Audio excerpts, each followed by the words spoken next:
Welcome to Shukla study point. आप सभी का स्वागत है आपके अपने YouTube channel Shukla study point में। मैं शिवम शुक्ला आप सभी दोस्तों का हार्दिक स्वागत करता हूं। आज की वीडियो के माध्यम से हम लोग चर्चा करेंगे राम मनोहर लोहिया अवध विश्वविद्यालय का जो पेपर हुआ है BA BSc BCom third semester का को करिकुलर कोर्स का, यानी कि human values and environmental studies का जो पेपर हुआ है मानव मूल्य और पर्यावरण अध्ययन का। केवल बालिकाओं वाला जो पेपर है इसको मैं सॉल्व करवाने का प्रयास करूंगा। कल बालकों का पेपर है यानी कि छात्रों का पेपर है, उनके लिए बहुत ही महत्वपूर्ण होंगे ये प्रश्न। तो आप देख लीजिएगा कि आपकी यूनिवर्सिटी में किस तरीके के पेपर आ रहे हैं। हालांकि मैंने बहुत मॉडल पेपर जो बनाया था वहाँ से बहुत सारे प्रश्न पूछे गए हैं, आप लोगों ने देखा होगा। आइए अब हम इस पेपर को सॉल्व करने का प्रयास करते हैं और तीव्र गति से आगे बढ़ेंगे। 2 घंटे की परीक्षा आपकी हो रही है तो बिल्कुल चिंता करने की आपको आवश्यकता नहीं है। कल भी ऐसे एकदम से सेम परीक्षा आएगी, तो एक बार आप पेपर देख लें कि आपके विश्वविद्यालय में जो बालिकाओं का पेपर था वो कैसा आया था। बालक बालिका का पूछे जाने का मतलब ये नहीं कि अलग अलग पूछा था, अलग अलग प्रश्न आएंगे, नहीं। प्रश्न आपके अलग हो सकते हैं, कुछ प्रश्न मैच करेंगे, कुछ प्रश्न अलग आएंगे। सिलेबस एक ही होता है, तो आप बीए में है, बीएससी में है, बीकॉम में है तो कोई दिक्कत की बात नहीं है। ये मत सोचिए कि ये बालिकाओं का है तो कुछ अलग टाइप का मिलेगा, ये बालकों का कुछ अलग मिलेगा। सेम सिलेबस होता है, तो यहाँ से भी मतलब ऐसे ही पेपर आपका भी बन सकता है। कुछ प्रश्न आपको मिले जुले मिलेंगे, ठीक है, कुछ प्रश्न आपको बदल दिए जाएंगे, बस ऐसे करते हैं। क्लियर? तो हमारे द्वारा बताए गए मॉडल पेपर को अगर आपने देखा होगा तो निश्चिंत होकर के आप कल पेपर देने जाइएगा, आराम से आपका पेपर अच्छा होगा। अब देख लीजिए, कुछ प्रश्न हो सकता है आप में यहाँ से आ जाएं, तो आप इन पेपर को देख लीजिए और जिनकी परीक्षा हुई है वो आप मिला लीजिएगा कि भाई हमने कितने प्रश्न को सही किया। पहला प्रश्न, लाइकेन शहरों में नहीं मिलते हैं क्योंकि। लाइकेन शहरों में इसलिए नहीं मिलते हैं क्योंकि यसोटू के प्रदूषण के कारण से शहरों में लाइकेन नहीं मिलते हैं। ऑप्शन नंबर इसका सी करेक्ट आंसर हो जाएगा। सी ऑप्शन इसका करेक्ट आंसर था। दूसरा प्रश्न आपसे पूछा गया है, देखिए कुछ पेपर जो होंगे तो ये पेपर आपका यस बुकलेट कोड वाला है, सभी का पेपर सेम ही है, सब में क्वेश्चन सेम है। लेकिन क्या होता है कि PQRST ऐसे करके तमाम बुकलेट छपती हैं ताकि जो है क्लास में बच्चे नकल ना कर पाएँ, आगे पीछे देख ना पाएँ।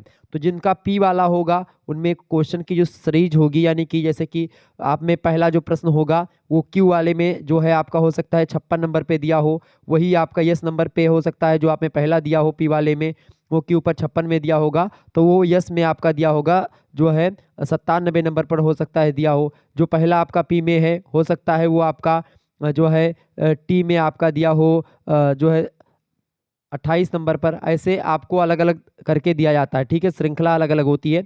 आपका सभी प्रश्न यही होंगे, तो आप एक बार प्रश्नों को अपने मिला लीजिएगा कि आपने कितना सही किया। 100 क्वेश्चन जो आपकी परीक्षा में पूछे गए हैं उन्हीं 100 प्रश्नों को सॉल्व करवाऊंगा, ठीक है। ये श्रृंखला मतलब कि हो सकता है जो आप में पहला हो वो हो सकता है इसमें 56वां हो या 28वां हो या 97वां हो, तो इसको लेकर के टेंशन नहीं लेना है आपको, बस आपको मिला लेना। प्रश्न वही है सारे के सारे, ठीक है।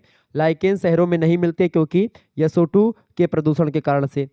अगला प्रश्न, दूसरा नंबर प्रश्न है, प्रदूषण के कुछ विश्वसनीय सूचक हैं। फर्न और साइकस, शैवाल और लिवरवर्ट या लाइकेन तथा मॉस या नीम का पेड़ तथा आइकार्निया। तो इसका करेक्ट आंसर क्या हो जाएगा दूसरे का? बिल्कुल सी ऑप्शन, लाइकेन और मॉस इज राइट आंसर। दूसरे का सी ऑप्शन करेक्ट आंसर हो जाएगा इसका। नेक्स्ट क्वेश्चन आपकी स्क्रीन पर आ चुका है, फटाफट से आप देखेंगे। जल प्रदूषण का मुख्य कारक है, which is the main factor of water pollution. तो इनमें से बताएंगे वाटर पोल्यूशन या जल प्रदूषण का मुख्य कारक इनमें से क्या है?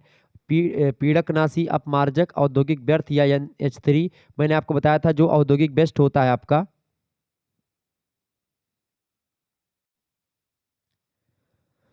तो आपका जो औद्योगिक वेस्ट होता है यानी कि औद्योगिक व्यर्थ जो होता है, इंडस्ट्रियल वेस्ट यानी जो कचरा होता है, मलबा होता है कंपनियों का, इंडस्ट्रीज का, वही जो होता है जल प्रदूषण का सबसे बड़ा कारण होता है।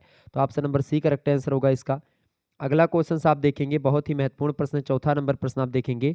DDT इज आ, यानी कि DDT है एक, क्या है DDT जो है एक, ये क्या है भाई? फटाफट से आप बताएंगे। चौथा नंबर करेक्ट आंसर क्या हो जाएगा? ये एक अजैव निम्नकारी प्रदूषक है। क्या है? अजैव निम्नकारी प्रदूषक है ये, ठीक है। ऑप्शन नंबर इसका सी करेक्ट आंसर होगा। DDT जो है ये एक रासायनिक जो है ये प्रोडक्ट होता है। अगला प्रश्न, which is the main sources of water and soil pollution. जल व मृदा प्रदूषण का मुख्य स्रोत। देखिए जल और मृदा प्रदूषण का जो मुख्य स्रोत है इनमें से, देखिए कृषि उद्योग, खदान और ताप बिजली घर, ये तीनों होते हैं। ऑप्शन नंबर डी लगा देंगे, all of these correct answer हो जाएगा डी ऑप्शन, पांचवे का। छठा क्वेश्चन आप देखेंगे, लवणीकरण होता है बताएं, लवणीकरण होता है अत्यधिक खेती के कारण से, खराब अफवाह के कारण से, या फिर दोनों के कारण से? दोनों के कारण से होता है लवणीकरण, बोथ, यानी कि ए और बी दोनों करेक्ट आंसर हो जाएगा, सी ऑप्शन इसका करेक्ट आंसर था। आगे देखेंगे 7वां प्रश्न आपसे पूछा गया है। प्रश्न इंपॉर्टेंट है, जल प्रदूषण का कारण है, बताएं। Water pollution is caused by, बताएं जल प्रदूषण का क्या कारण है इनमें से? देखिए, प्लवक की वृद्धि, औद्योगिक बहिर्स्राव, तो करेक्ट आंसर क्या हो जाएगा? औद्योगिक बहिर्स्राव, इंडस्ट्रियल इन्फ्लुएंस जो होता है औद्योगिक बहिर्स्राव वही होता है, औद्योगिक मलबा, ये जल प्रदूषण का कारण होता है। Option number B correct answer होगा इसका। 8वां क्वेश्चन आप देखेंगे, धूल के मुख्य प्रभाव का एक कारण है, बताएं। 8वें का करेक्ट आंसर क्या हो जाएगा? धूल के प्रभाव का, मतलब कि धूल के मुख्य प्रभाव का एक कारण है, तो इसका करेक्ट आंसर क्या हो जाएगा? ऑप्शन नंबर बी, रंध्र बंद होने का, ऑप्शन नंबर इसका बी करेक्ट आंसर हो जाएगा। नेक्स्ट क्वेश्चन आपके स्क्रीन पर पूछा गया था 9वां नंबर, ऊर्जा के नवीकरणीय संसाधन में से हैं, बताएं। Renewable resource of energy include, तो सोलर एनर्जी जो है, सौर ऊर्जा, ये ऊर्जा के नवीकरणीय संसाधन में शामिल होता है, तो 9वें का ए ऑप्शन करेक्ट आंसर हो जाएगा, A option is right answer. आगे देखेंगे, अगला प्रश्न है नई दिल्ली, 10वां प्रश्न है, नई दिल्ली के वाहनों से कौन सा रेचक प्रदूषक नहीं निकलता है? नहीं निकलता है, तो ये SO2 निकलता है, CO भी निकलता है, ठीक है, राख नहीं निकलती है, ऑप्शन नंबर इसका बी करेक्ट आंसर हो जाएगा, B option is right answer. अगला क्वेश्चन है 11वां नंबर प्रश्न, डेटा डेट्राइटस खाद्य श्रृंखला प्रारंभ होती है। डेट्राइटस जो खाद्य श्रृंखला होती है वो कहाँ से प्रारंभ होती है? वो मृत कार्बनिक पदार्थों से प्रारंभ होती है, ऑप्शन नंबर इसका सी करेक्ट आंसर हो जाएगा, डेड ऑर्गेनिक मैटर। नेक्स्ट प्रश्न है 22 नंबर, हिरोशिमा पर पहला एटम बम विस्फोट हुआ था। The first atom bomb was exploded over Hiroshima on, तो 6 अगस्त 1945 को ये हुआ था, हिरोशिमा पर पहला बम, एटम बम गिराया गया था अमेरिका के द्वारा। जापान का एक शहर है हिरोशिमा, और दूसरा नागासाकी पर गिरा था, ठीक है। लिटिल मैन यहाँ पर गिरा था, और फैट मैन जो था वो नागासाकी में गिरा था, option number B correct answer होगा इसका। अगला क्वेश्चन आपकी स्क्रीन पर आ चुका है, अम्लीय वर्षा से होने वाली क्षति अम्लीय वर्षा की प्रकृति के कारण होती है, संतुलन की रक्षा करने की, झेलना, या संचारक? तो इसका करेक्ट आंसर क्या हो जाएगा 13वें का? बिल्कुल संचारक, यानी कि इसका डी ऑप्शन करेक्ट आंसर हो जाएगा, संचारक इज राइट आंसर।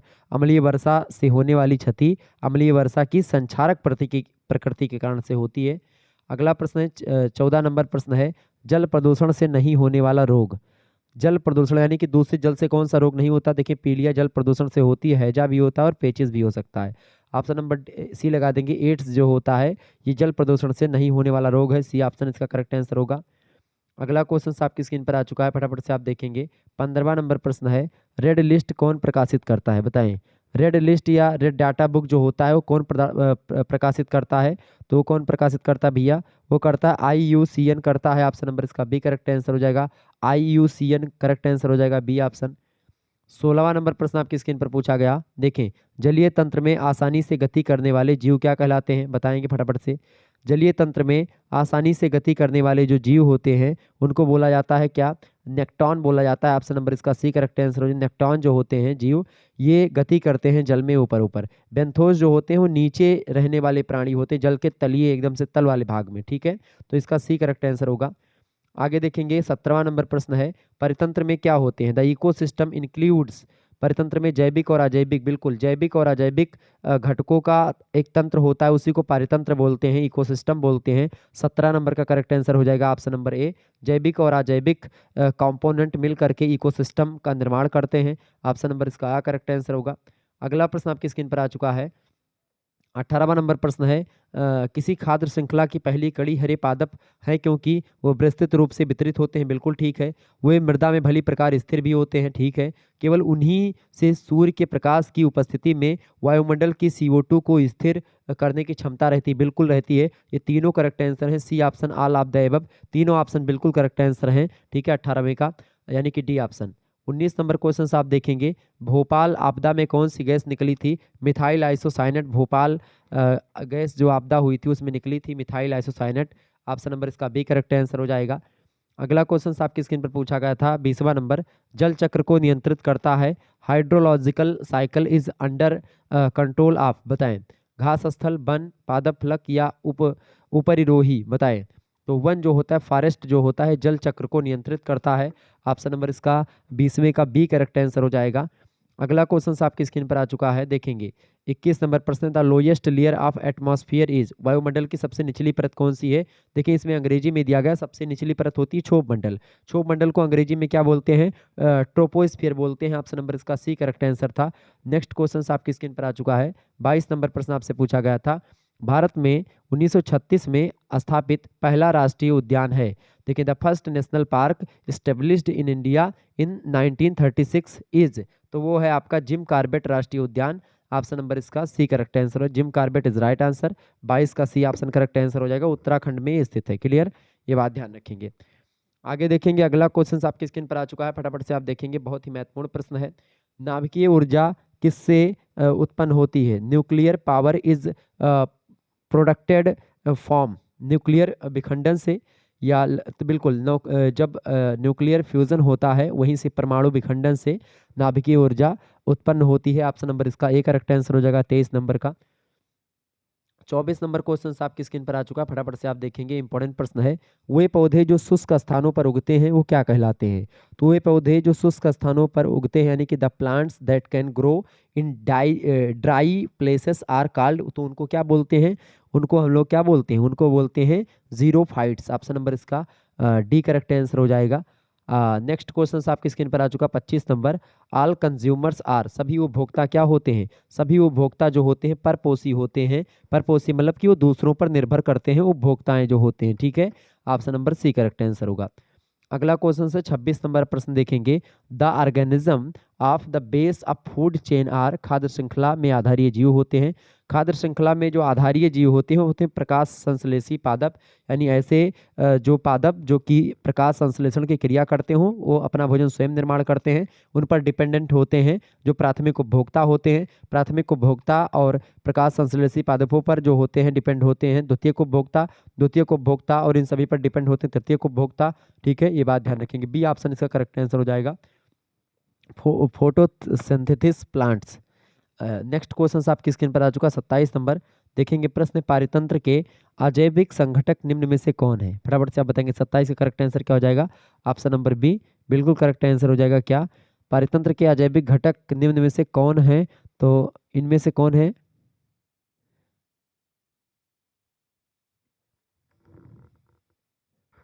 बताएं 27 का करेक्ट आंसर क्या हो जाएगा इसका।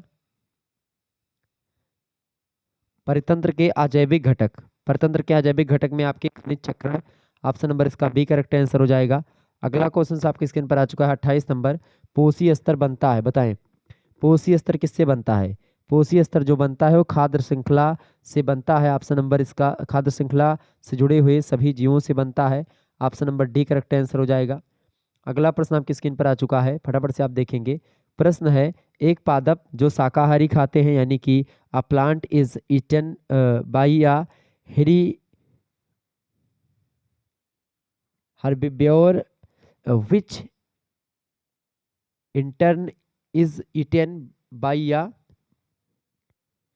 कार्निवोर मार्क्स, यानी कि एक पादप जो शाकाहारी खाते हैं जिन्हें मांसाहारी खाते हैं, इससे क्या बनती है, एक खाद्य श्रृंखला बनती है। एक पादप जो शाकाहारी खाते हैं, पादप मतलब कि देखें ऐसे एक, आप मान लीजिए ये पादप हो गए, इनको शाकाहारी खाएंगे तो ये प्राथमिक उपभोक्ता हो गए, द्वितीयक उपभोक्ता यहाँ पर, तृतीयक उपभोक्ता ये ऊपर वाले होते हैं। ठीक है, तो ये खाद्य श्रृंखला बन जाती है। ऑप्शन नंबर इसका ए करेक्ट आंसर हो जाएगा, फूड चेन्स इसको बोलते हैं, फूड चेन बोलते हैं यानी खाद्य श्रृंखला।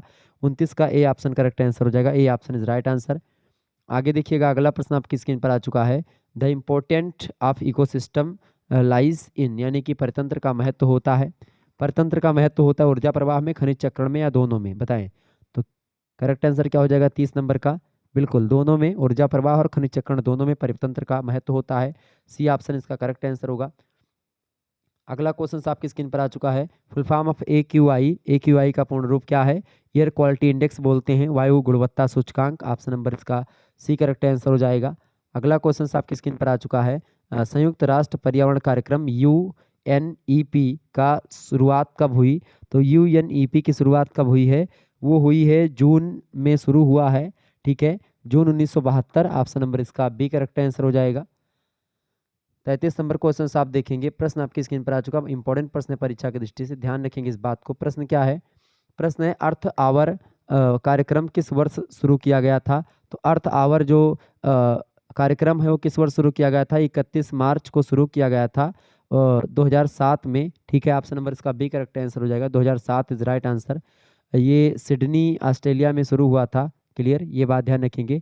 33 का करेक्ट आंसर क्या हो जाएगा आपका? 33 का करेक्ट आंसर क्या हो जाएगा भाई? 33 का बिल्कुल B option is right answer 33 का। आगे देखिएगा 34 नंबर क्वेश्चन आपकी स्क्रीन पर आ चुका है। एनजीटी का पूरा नाम क्या है? What is the full form of NGT? NGT का पूरा नाम है national green tribunal. Option number इसका ए करेक्ट आंसर हो जाएगा 34 का। A option is right answer.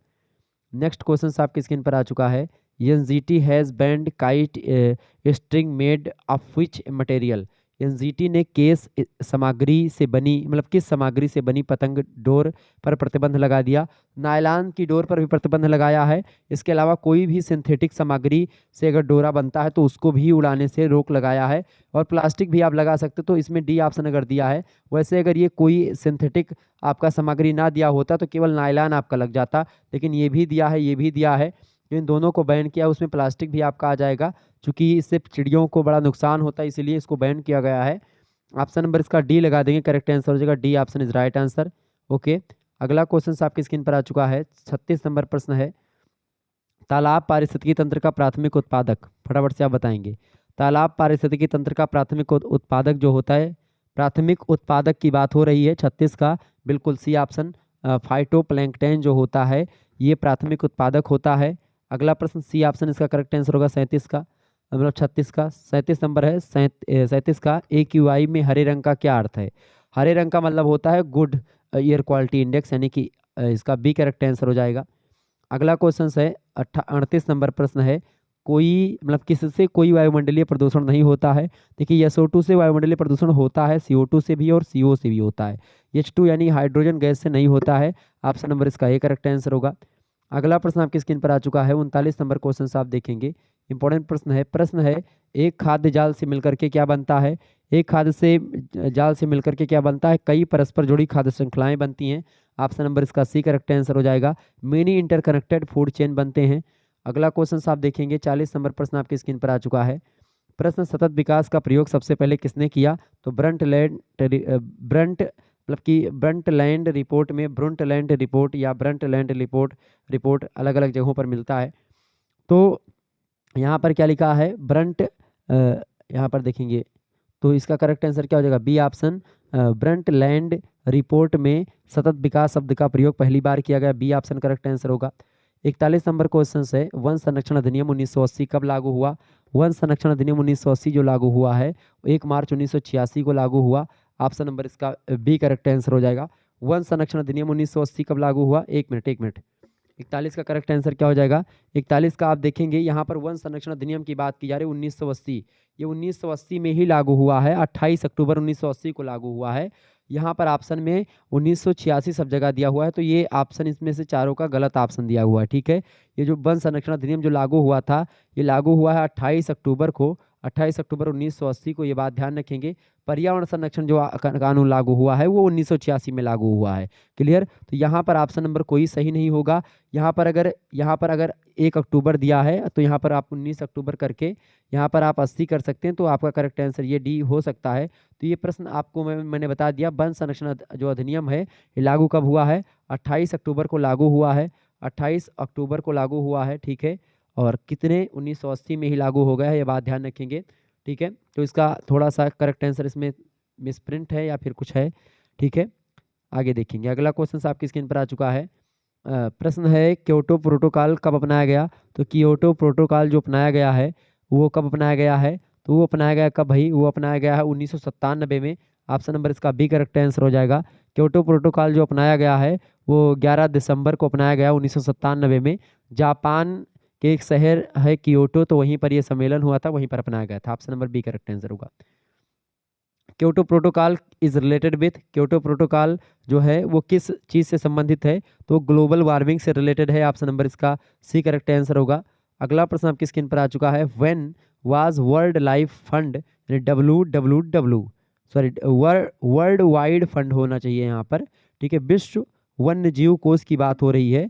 तो वह विश्व वन्य जीव कोष WWF की स्थापना कब की गई? तो इसकी स्थापना कब की गई है, फटाफट से आप बताएंगे।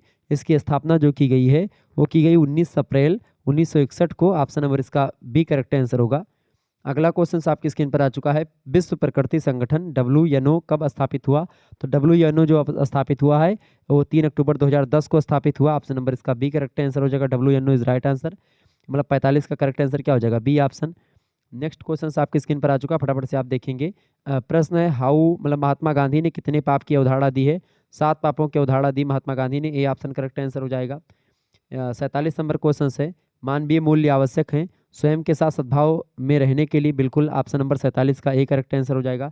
A option is right answer. ठीक है, ए ऑप्शन इसका करेक्ट आंसर हो जाएगा। स्वयं के साथ सद्भाव में रहने के लिए मानवीय मूल्य आवश्यक होते हैं। क्लियर? तो ये तीनों जीवन को आसान और सुखमय बनाने के लिए नहीं, परिवार और दोस्तों के साथ रहने के लिए ये भी नहीं, इच्छाएं पूरा करने से पैसा कमाने ये भी नहीं। ये ऑप्शन करेक्ट आंसर हो जाएगा इसका। 48 नंबर प्रश्न है। शरीर की आवश्यकताएं अस्थायी होती हैं जबकि स्वयं की आवश्यकताएं जो होती हैं वो कैसी होती हैं? सतत होती हैं, कॉन्टिन्यूसली होती हैं, हमेशा होती हैं। 48 का इसका करेक्ट आंसर क्या हो जाएगा? A option is right answer. सतत यानी कि कॉन्टिन्यूस। अगला क्वेश्चन आपकी स्क्रीन पर आ चुका है। What is necessary but not complete for human being? मनुष्य के लिए क्या आवश्यक है लेकिन पूर्ण नहीं है? तो भौतिक सुविधाएं जो हैं, फिजिकल फैसिलिटीज़ जो हैं वो आवश्यक हैं लेकिन वो पूर्ण नहीं है, हमेशा इसका लगातार विकास होता रहता है। बी ऑप्शन करेक्ट आंसर होगा। आगे देखेंगे, अगला क्वेश्चन आपकी स्क्रीन पर आ चुका है। खुश रहने के लिए भावात्मक स्थिति क्या है? खुशी, आनंद, प्रसन्नता, ये सब तीनों। ऑप्शन नंबर डी लगा देंगे, ऑल ऑफ द एबव। तो 50 का करेक्ट आंसर क्या हो जाएगा? D option is right answer. आगे देखिएगा, अगला प्रश्न है। इंटरनेट पर वस्तुएं खरीदने और बेचने के को क्या नाम दिया गया है? बताएं। 51 नंबर करेक्ट आंसर क्या हो जाएगा? इंटरनेट पर वस्तुएं खरीदने और बेचने को क्या नाम दिया गया है? तो क्या नाम दिया गया है? ई कॉमर्स नाम दिया गया है। इसका सी करेक्ट आंसर हो जाएगा। E commerce is right answer. 52 number प्रश्न है। अब्दुल कलाम 2002 से 2007 तक भारत के कौन से नंबर के राष्ट्रपति रहे? 11वें नंबर के। ऑप्शन नंबर इसका डी करेक्ट आंसर हो जाएगा 52 नंबर का। अगला क्वेश्चन आप देखेंगे। अगला प्रश्न 53 नंबर क्वेश्चन। प्रश्न है, एक नायक बनो और मुझे कोई डर नहीं है, यह वाक्य किसने कहा? तो be a hero and I have no fear, who said the sentence? तो इसको कहा था स्वामी दयानंद सरस्वती ने। 53 का डी करेक्ट आंसर हो जाएगा। स्वामी दयानंद सरस्वती का एक वाक्य है। D option is right answer 53 का। अगला क्वेश्चन आपकी स्क्रीन पर आ चुका है। 54 नंबर देखेंगे। बिल गेट्स की पत्नी का क्या नाम है? What is the spouse name of Bill Gates?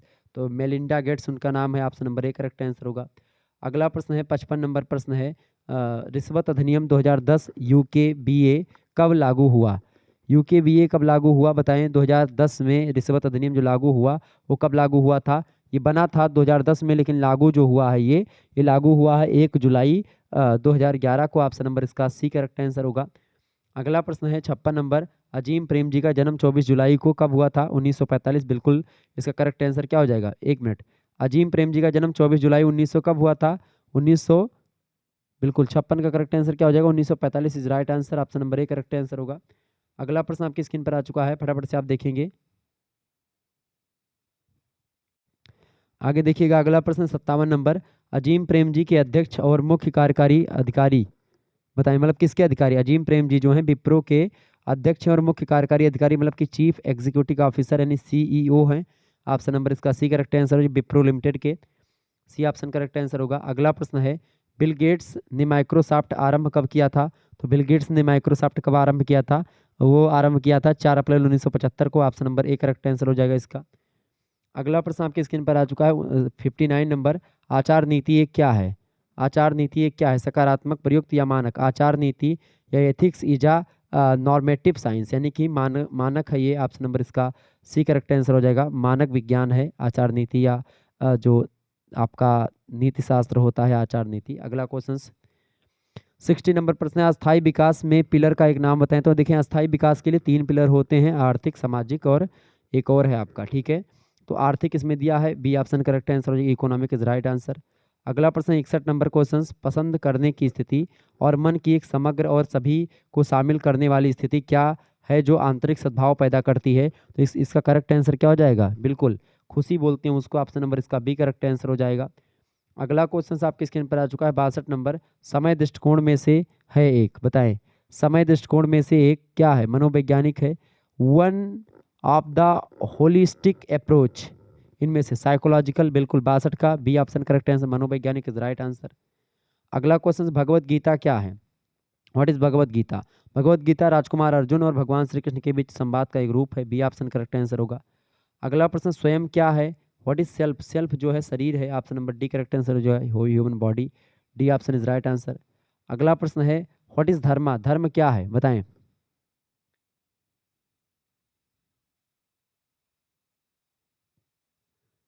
बताएं धर्म क्या है, फटाफट से आप बताएंगे धर्म क्या है? धर्म जो होता है स्वीकृति के कार्य या पुरुषार्थ या पुण्य या तपस्या।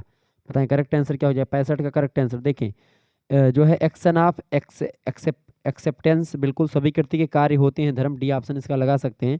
अच्छा, पुरुषार्थ जो होता है उसमें 4 अंग होते हैं, धर्म अर्थ काम और मोक्ष। तो ए ऑप्शन और डी ऑप्शन में आप देखेंगे, हालांकि डी ऑप्शन ज़्यादा इंपॉर्टेंट लग रहा है, लेकिन ए ऑप्शन भी आपका कहीं ना कहीं पे दिख रहा है थोड़ा बहुत आप परसेंटेज में। अब यूनिवर्सिटी पर डिपेंड है कि वो क्या करती है इस प्रश्न को लेकर के, किस परिप्रेक्ष्य में उसने पूछा था। तो परिप्रेक्ष्य अगर मिल जाता है तो बिल्कुल क्लियर हो जाएगा। बाकी डी और आपका ए, मतलब कि ए, लेकिन आपका डी जो है लगभग आपका 70% आपका सही है, और सी जो है आपका लगभग 30% आपका सही माना जा सकता है। अगला क्वेश्चन आपकी स्क्रीन पर आ चुका है, 66 नंबर क्वेश्चन है आपकी स्क्रीन पर, देखेंगे। स्वामी विवेकानंद ने श्री रामकृष्ण जी से उनकी पहली मुलाकात में क्या प्रश्न पूछा था? तो उन्होंने पूछा था कि हैव यू सीन गॉड, या क्या आपने ईश्वर को देखा है? ए ऑप्शन करेक्ट आंसर हो जाएगा। 66 का करेक्ट आंसर क्या हो जाएगा? A option is right answer, have you seen God. 67 number question है, धन और धन सृजन से संबंधित गांधीवादी सिद्धांत पर आधारित था ट्रस्टीशिप, ऑप्शन नंबर इसका ए करेक्ट आंसर होगा। अगला क्वेश्चन आपकी स्क्रीन पर आ चुका है, गांधी के अनुसार अहिंसा के सार्वभौमिक मानवीय मूल्यों को कितने स्तरों में विकसित किया जाना चाहिए? मतलब कि अंतर्राष्ट्रीय, व्यक्तिगत या राष्ट्रीय, तीनों स्तर पर। ऑप्शन नंबर डी लगा देंगे, ऑल ऑफ दीज। अगला प्रश्न है 69 नंबर क्वेश्चन आप देखेंगे। 69 नंबर प्रश्न, निम्नलिखित में से किसका वर्णन गांधी जी ने अपने 2 फेफड़ों के रूप में किया है? तो गांधी जी ने अपने 2 फेफड़ों के रूप में अहिंसा और सत्य का वर्णन किया है, ahimsa and truth, option number B correct answer होगा इसका। 70 नंबर क्वेश्चन आपकी स्क्रीन पर आ चुका है, फटाफट से आप देखेंगे। मूल्य क्या है? मूल्य विचार, विचारधारा तथा कार्य जो हमारे लिए महत्वपूर्ण है, ये बिल्कुल ठीक है, यही वाला। कुछ ऐसे जिसे करने के लिए हमें प्रसन्नता होती है, विचित्र विचार, एक वस्तु जो हमें पसंद है, नहीं। ए ऑप्शन इसका ज़्यादा बेटर है, A option is right answer. अगला प्रश्न 71 नंबर प्रश्न आप देखेंगे, ब्लॉग क्या है? What is blog? ब्लॉग जो होता है वो एक ज़्यादातर ऑनलाइन जर्नल के रूप में, एक व्यक्तिगत या कारपोरेट वेबसाइट के रूप में होता है ब्लॉग, ऑप्शन नंबर इसका डी करेक्ट आंसर होगा। तो एक बार फटाफट से आप सभी लोग वीडियो को लाइक कर दीजिएगा, शेयर कर दीजिएगा। जितने भी लोग देख रहे हो फटाफट से वीडियो को लाइक और शेयर कर दीजिएगा, क्योंकि इसी प्रकार से वीडियोस मैं लगातार देता रहता हूँ। बहुत जल्दी आपको मैंने पेपर सॉल्व करवा करके आपके समक्ष दे दिया। प्रथम सेमेस्टर, फर्स्ट सेमेस्टर और थर्ड सेमेस्टर सभी का पेपर मैंने सॉल्व करवा दिया, आप लोगों ने देखा होगा। इसी प्रकार से ये प्रश्न आपके लिए बहुत ही महत्वपूर्ण है, कल जिनकी परीक्षा है उनके लिए बहुत महत्वपूर्ण है। आप किसी दूसरे विश्वविद्यालय से हैं तो आपके लिए और ज़्यादा महत्वपूर्ण होगा, क्योंकि यही प्रश्न पूछे आएंगे और ये प्रश्न आपकी परीक्षा में आ सकते हैं, ध्यान रखेंगे। आगे देखेंगे 72 नंबर क्वेश्चन आपकी स्क्रीन पर आ चुका है, बाजार में ज्वेलर्स के लिए कौन सा प्रमाण पत्र आवश्यक होता है? तो बाजार में ज्वेलर्स के लिए जो आवश्यक होता है वो BSI हॉलमार्क आवश्यक होता है, 72, option number C correct answer हो जाएगा, BSI hallmark, C option is right answer, BIS, ठीक है, BIS hallmark is right answer. 73 नंबर का करेक्ट आंसर क्या हो जाएगा बताएंगे। 73 नंबर प्रश्न है, नैतिक दुविधा के खतरे कौन से हैं? व्हाट आर द ट्रीट्स, मतलब कि थ्रीट्स टू एथिकल डिलेमा, बताएं। देखिए, व्यक्तिगत चरित्र और मूल्यों की विफलता, बिल्कुल ये भी नैतिक दुविधा होता है। संगठन का लक्ष्य सामाजिक मूल्यों से टकरा जाता है, तो ये भी दुविधा है। इसके अलावा सहकर्मी दबाव, तनाव व्यक्तिगत मूल्यों के साथ विरोधाभासी है, तो ये भी बिल्कुल तीनों करेक्ट आंसर हो जाएंगे इसके, D option is right answer, all of these. अगला क्वेश्चन आपके स्क्रीन पर आ चुका है 74, मतलब कि 74 नंबर प्रश्न है, निम्नलिखित में से कौन सा निजीकरण की समस्या है? फटाफट से आप बताएंगे। Which of the following is problem of privatisation? देखिए, उच्च स्तर की गोपनीयता, अनुचित आचरण का समर्थन, सामाजिक उद्देश्यों की उपेक्षा करता है, निजीकरण की ये सारी समस्याएं हैं, तो 74 का डी ऑप्शन करेक्ट आंसर हो जाएगा, D option is right answer. अगला क्वेश्चन आप देखेंगे, अगला क्वेश्चन आपकी स्क्रीन पर आ चुका है, फटाफट से आप देखेंगे। प्रश्न है, निम्नलिखित में से कौन सा सोशल मीडिया का नैतिक मुद्दा है? सोशल मीडिया का नैतिक मुद्दा क्या साइबर बुलिंग या ट्रांसपेरेंसी या प्राइवेसी? तो ये सभी हैं, ऑप्शन नंबर डी लगा देंगे, उपरोक्त सभी, D option is right answer. Okay, अगला क्वेश्चन आपकी स्क्रीन पर आ चुका है 76 नंबर, तो 75 का डी। अगला प्रश्न है 76 नंबर, साइबर सुरक्षा क्या है? What is cyber security? Cyber सुरक्षा मेलवेयर से सुरक्षा प्रदान करती है, बिल्कुल करती है। साइबर सुरक्षा साइबर आतंकवादियों से सुरक्षा प्रदान करती है, ये भी करती है। साइबर सुरक्षा साइबर हमलों में से एक प्रणाली की रक्षा करती है, बिल्कुल डी ऑप्शन उपरोक्त सभी करेक्ट आंसर होगा। 77 नंबर प्रश्न आपसे पूछा गया है, what does cyber security protect? Cyber सुरक्षा क्या सुरक्षित करती है? अपराधियों से बचाती है, या हैकर्स से बचाती है, या इंटरनेट से जुड़े सिस्टमों की रक्षा करती है? तो इंटरनेट से जुड़े सिस्टमों की रक्षा करती है, option number C correct answer हो जाएगा। हैकर्स से भी बचाती है, लेकिन ऑप्शन में अगर ये दिया होगा इंटरनेट से जुड़े सिस्टमों की रक्षा करती है साइबर सुरक्षा, तो ज़्यादा बेटर होगा सी ऑप्शन, ठीक है। अगला प्रश्न आप देखेंगे 78 नंबर प्रश्न, जैविक भोजन क्या है? जैविक भोजन क्या है? बिना औजार की खेती, रसायन की खेती, या पानी के बिना खेती? देखिए कीटनाशक के बिना खेती करना जैविक भोजन कहलाता है। ऑप्शन नंबर इसका ए करेक्ट आंसर होगा। अगला प्रश्न है, व्हाट इज प्राइवेटेशन, यानी कि निजीकरण क्या है? निजीकरण का मतलब क्या होता है? निजीकरण का मतलब होता है 79 का करेक्ट आंसर होगा ऑप्शन नंबर सी में।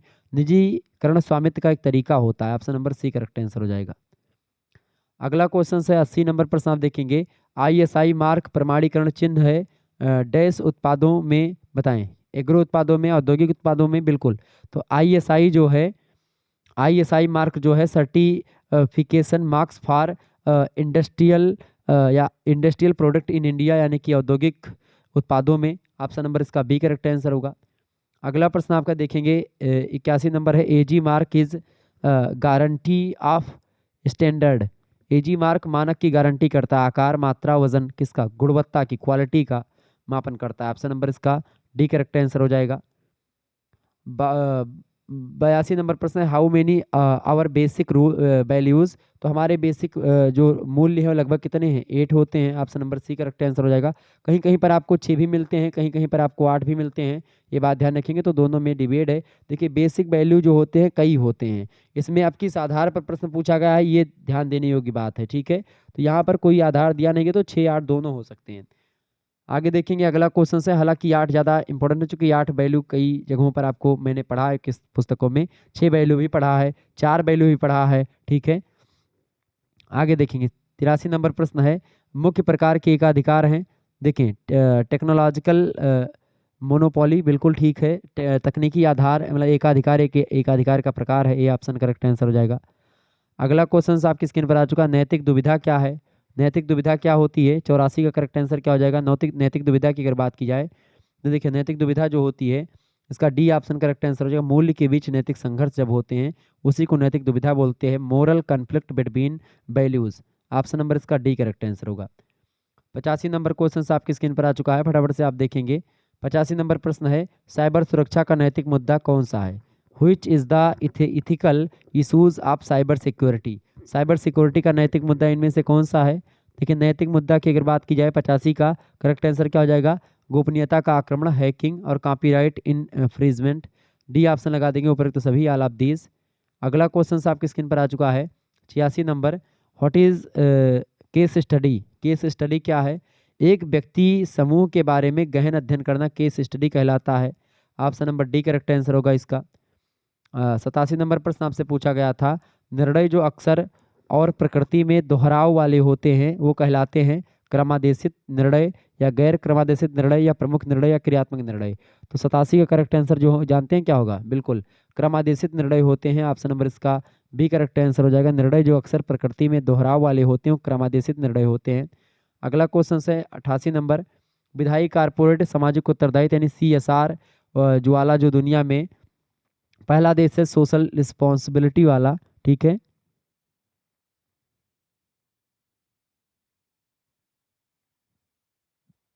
बताइएगा CSR वाला जो दुनिया का एकमात्र देश है वो है अपना भारत, ऑप्शन नंबर इसका बी करेक्ट आंसर होगा। अगला क्वेश्चन आपकी स्क्रीन पर आ चुका है 89 नंबर 89 नंबर प्रश्न है, मानव व्यवहार के अच्छे और बुरे पहलुओं से संबंधित होता है। तो अच्छे और बुरे पहलुओं से क्या रिलेटेड होता है? अच्छे और बुरे पहलुओं से रिलेटेड होता है आपका मूल्य, ठीक है। ऑप्शन नंबर इसका ए करेक्ट आंसर होगा। अगला प्रश्न 90 नंबर प्रश्न देखेंगे, निम्न में से मतलब इनमें से कौन इस दृष्टिकोण को मानता है कि चरित्र के बिना ज्ञान पाप है? तो महात्मा गांधी जी का कथन है, ऑप्शन नंबर इसका बी करेक्ट आंसर होगा। अगला क्वेश्चन है 91 नंबर प्रश्न है, परितंत्रों के समुच्चय को क्या कहते हैं? परितंत्रों के समुच्चय को बायोस्फीयर या बायोम बोलते हैं। ऑप्शन नंबर इसका सी करेक्ट आंसर हो जाएगा, जीव मंडल इज राइट आंसर। अगला क्वेश्चन आपकी स्क्रीन पर आ चुका, 92 नंबर प्रश्न देखेंगे, पारिस्थितिकी तंत्र का इस रूप में परिभाषित किया जा सकता है, किस रूप में? तो पारिस्थितिकी तंत्र को किस रूप में परिभाषित कर सकते हैं? देखिए, पर्यावरण के साथ सभी पौधे और जानवरों की प्रजातियां जो होती हैं वो परिभाषित कर सकते हैं। All plants and animals species along with environment. ठीक है, तो पारिस्थितिकी तंत्र का इस रूप में आप परिभाषा दे सकते हैं। तो डी ऑप्शन होगा करेक्ट आंसर आपका, 92 का डी ऑप्शन।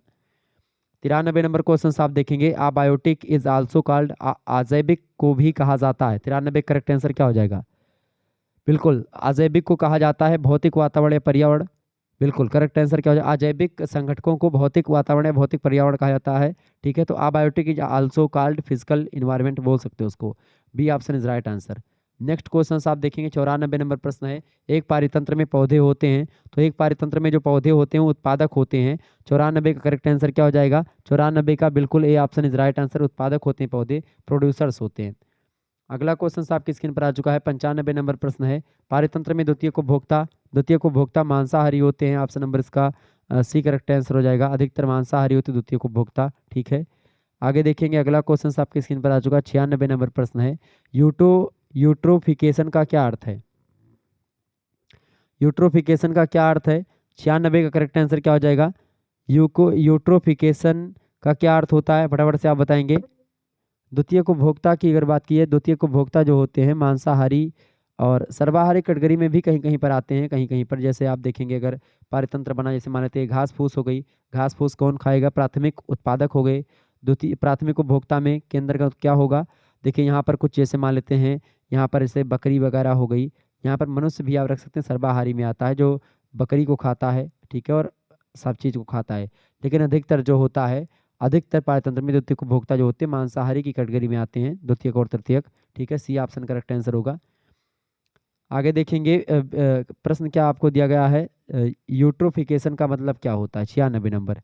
यूट्रोफिकेशन का मतलब क्या होता है जानते हैं?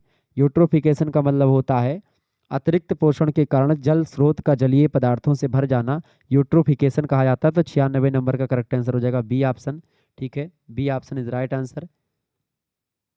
97 नंबर क्वेश्चन आप देखेंगे, वर्ल्ड इन्वायरमेंटल मतलब इन्वायरमेंट डे इज सेलिब्रेटेड, बताएं विश्व पर्यावरण दिवस कब होता है, कब मनाया जाता है? तो विश्व पर्यावरण दिवस जो मनाया जाता है वो मनाया जाता है 5 जून को, आप सभी को पता होगा। ऑप्शन नंबर इसका बी करेक्ट आंसर होगा। आगे देखेंगे, 98 नंबर क्वेश्चन है, वनों की कटाई से आमतौर पर क्या कम हो जाती है? वर्षा कम होने लगती है, rainfall. A option is right answer. अगला क्वेश्चन है 99 नंबर प्रश्न आपसे जो पूछा गया था, वो प्रश्न है, पारिस्थितिकी पिरामिड जो सदैव सीधा रहता है, तो ऊर्जा का पिरामिड जो होता है वो सदैव सीधा रहता है। ऑप्शन नंबर इसका ए करेक्ट आंसर हो जाएगा। ये सब प्रश्न आपकी परीक्षा के लिए बहुत महत्वपूर्ण है, ध्यान रखेंगे। और लास्ट क्वेश्चन इस वीडियो का, मोस्ट स्टेबल इकोसिस्टम इज, सर्वाधिक स्थिर पारिस्थितिकी तंत्र इनमें से कौन सा है? सर्वाधिक स्थिर पारिस्थितिकी तंत्र की अगर बात करें तो होता है ओशियन, यानी कि महासागरों का जो पारिस्थितिकी तंत्र होता है, इकोसिस्टम जो होता है वो सर्वाधिक होता है। इसका सी ऑप्शन करेक्ट आंसर हो जाएगा। तो प्रश्न जो पेपर था वो थोड़ा सा ठीक ठाक आया था इसमें, मतलब पेपर बढ़िया जिसको बोलते हैं कि भाई थोड़ा सा कठिन भी आया था, ऐसी बात नहीं है कि आप हल्के में पेपर ले लेते। लेकिन जो आपका फूड न्यूट्रिशन वाला पेपर था फर्स्ट सेमेस्टर वाले बच्चों के लिए, वो बड़ा सरल आया था, बहुत अच्छा पेपर आया था। ये पेपर भी ठीक ठाक है, अगर आपने पढ़ा होगा तो आपको, आपने बहुत सारे प्रश्नों को कर लिया होगा, आप पास बड़े आराम से हो जाएंगे, उसमें कोई दिक्कत की बात नहीं है। बाकी जो है कल का जो पेपर होगा वो बहुत महत्वपूर्ण, आपके इस वीडियो से बहुत सारे प्रश्न आने वाले वहाँ पर, तो आप इस वीडियो को जरूर देख लीजिएगा, क्योंकि ये पेपर बनाने का एक प्रकार से पैटर्न जो आपको पता चल गया कि भाई कैसे कैसे पेपर आ रहे हैं। ठीक है, प्रश्न ऐसे आ रहे हैं। चलिए फिर मिलते हैं हम नेक्स्ट वीडियो में, तब तक के लिए जय हिंद जय भारत। आप सभी का बहुत बहुत धन्यवाद हमारे से जुड़ने के लिए, इसी प्रकार से अपना प्यार हमेशा बनाए रखेंगे। ओके, तो आज की वीडियो के माध्यम से हमने राम मनोहर लोहिया अवध विश्वविद्यालय के BA BSc BCom के 3rd सेमेस्टर जो कि अभी पेपर हुआ है आज ही, उसका को करिकुलर का मैंने पेपर आपको सॉल्व करवा दिया, human values and environmental studies का। तो यही पेपर आज पूछा गया था, मानव मूल्य और पर्यावरण अध्ययन का, केवल बालिकाओं के लिए था ये, बालिकाओं और बालकों के लिए सभी के लिए इंपॉर्टेंट है। तो ये प्रश्न जो पूछे गए इनमें ये सभी में आ सकते हैं। देखें, बालक और बालिकाओं का अलग अलग पेपर शायद इसलिए करवाते होंगे कि भाई ज़्यादा भीड़ हो जाती है, क्योंकि BA BSc BCom का सभी का पेपर साथ ही में होता है, तो इसलिए जो है बालक बालिकाओं का अलग अलग करवा देते हैं, या फिर और भी जो उनका करवाने का हो मैटर, हालांकि इसीलिए करवाते हैं, बाकी सिलेबस तो सभी का सेम है। बीए का भी, बीएससी का भी, काम का, बच्चों का, लड़के लड़कियों का, सबका सिलेबस सेम है। क्लियर? तो फिर मिलेंगे नेक्स्ट वीडियो में, तब तक के लिए जय हिंद, जय भारत। आप सभी का बहुत बहुत धन्यवाद हमारे से जुड़ने के लिए। इसी प्रकार से अपना प्यार बनाए रखेंगे। बहुत बहुत धन्यवाद। Good night, I love you.